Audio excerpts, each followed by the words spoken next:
Assalamualaikum warahmatullahi wabarakatuh. Kembali lagi ke praktikum algoritma dan pemrograman program studi teknik informatika Universitas Ahmad Dahlan. Pada pertemuan kali ini kita akan membahas mengenai sorting dan searching.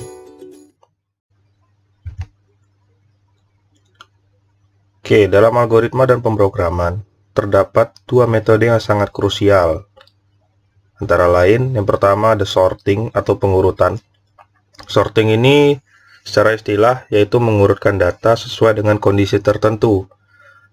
Nah, pada metode sorting ini ada kurang lebih 5-6 metode untuk sorting, tapi di sini kita menyebutkan contohnya saja, ada 3, yaitu bubble sort, quick sort, dan merge sort. Berikutnya yang kedua ada searching atau pencarian.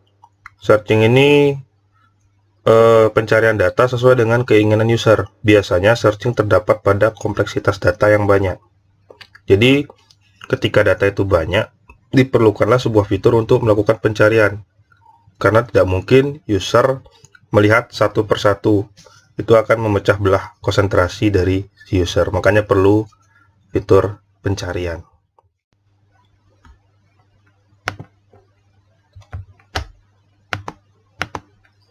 Baik, untuk sorting yang pertama, sebenarnya kalau teman-teman mencari di internet, itu ada sekitar 6 buah jenis sorting. Kenapa bisa sebanyak ini? Metode-metode sorting ini digunakan sesuai dengan keadaan data. Karena setiap metode sorting ini memiliki kompleksitas waktu yang berbeda-beda. Oke, dalam praktikum algoritma dan pemrograman, kita cukup membahas mengenai 3 buah sorting, yaitu bubble sort, quick sort, dan merge sort. Untuk seal sort, selection sort, dan insert sort nanti akan dibahas lagi di struktur data lebih tepatnya. Oke, yang pertama, coba kita lihat ilustrasi dari bubble sort. Bubble sort ini dikenal dengan istilah pengurutan data yang paling lama. Kenapa? Karena bubble sort itu mengurutkan data atau fokus ke satu buah data dulu, terus data berikutnya sampai dengan ke n. Dalam ilustrasi ini, kita lihat untuk proses pertama, akan dicek data mana yang paling besar dan akan dipindahkan ke sebelah kanan.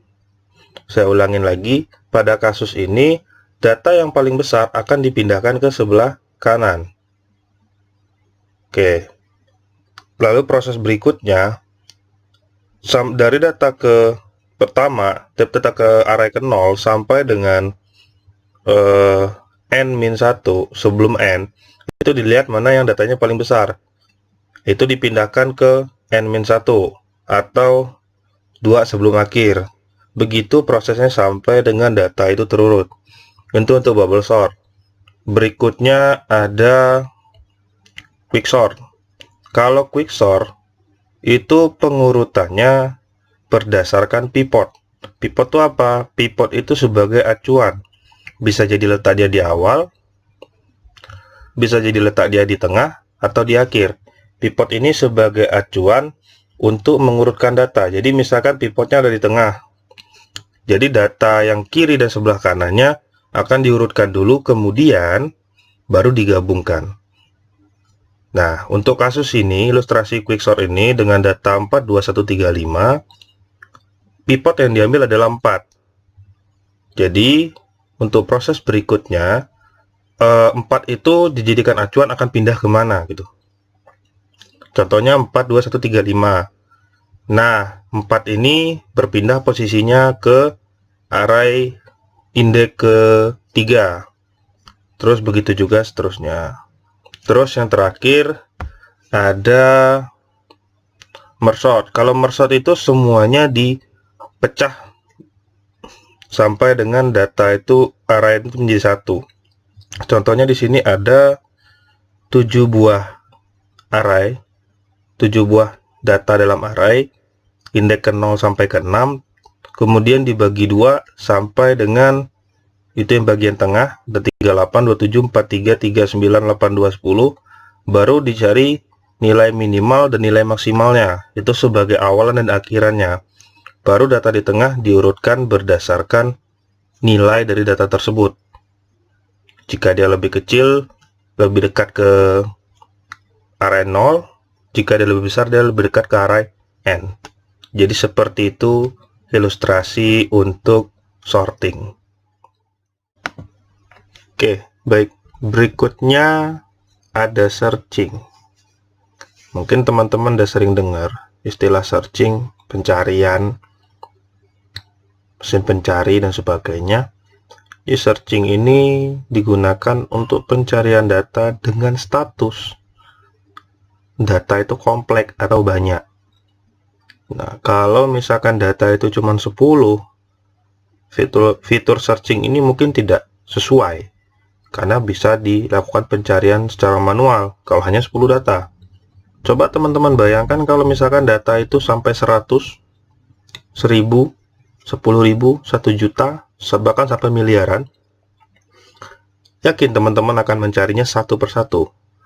Nah, makanya itu ada fitur atau metode searching, bukan fitur ya, lebih ke metode pencarian data yang kompleks atau banyak. Oke, cara kerjanya gimana? Cara kerja searching ini, ide itu mengecek satu persatu data yang tersedia secara cepat ya oleh sistem sampai data itu ketemu. Sebenarnya untuk jenis-jenis searching ini banyak, tapi untuk sementara kita ngambil konsep dasarnya aja, searching ini gimana. Oke, di sini ada ilustrasi sequential searching. Kita anggap searching yang umum, metode searching yang umum. Misalkan di sini saya punya 2, 3, 4, 5, 6, 7, 8, 9, 10 buah data. 10 buah data ya. Ada 10 buah data, array 0 sampai dengan 9.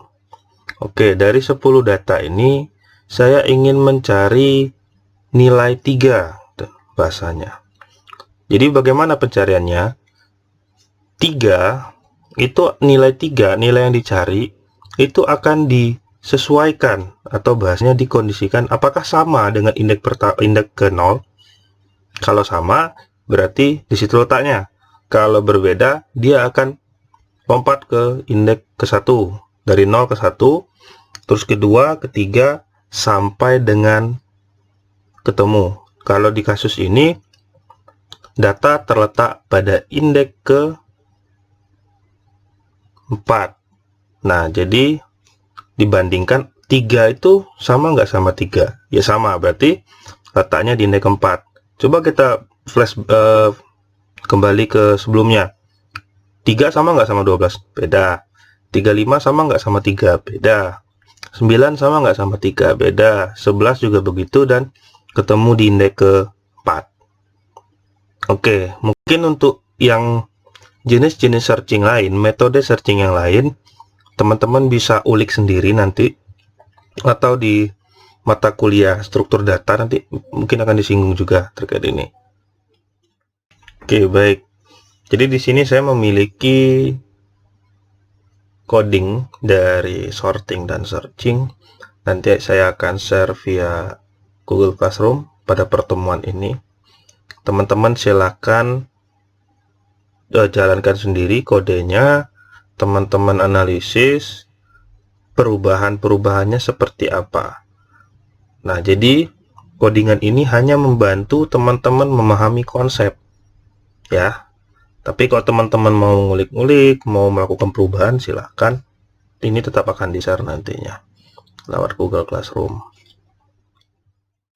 Baik, untuk materi pertemuan minggu ini, searching dan sorting mungkin cukup sampai sini saja. Ada sedikit tugas tambahan untuk teman-teman yang tujuannya agar teman-teman lebih paham, karena materi searching dan sorting ini akan menunjang teman-teman ke depannya. Jadi teman-teman diwajibkan, sudah muakkad, harus paham dengan materi ini. Nah, jadi untuk tugas pertemuan 7 untuk materi, berlaku untuk slot lab jaringan.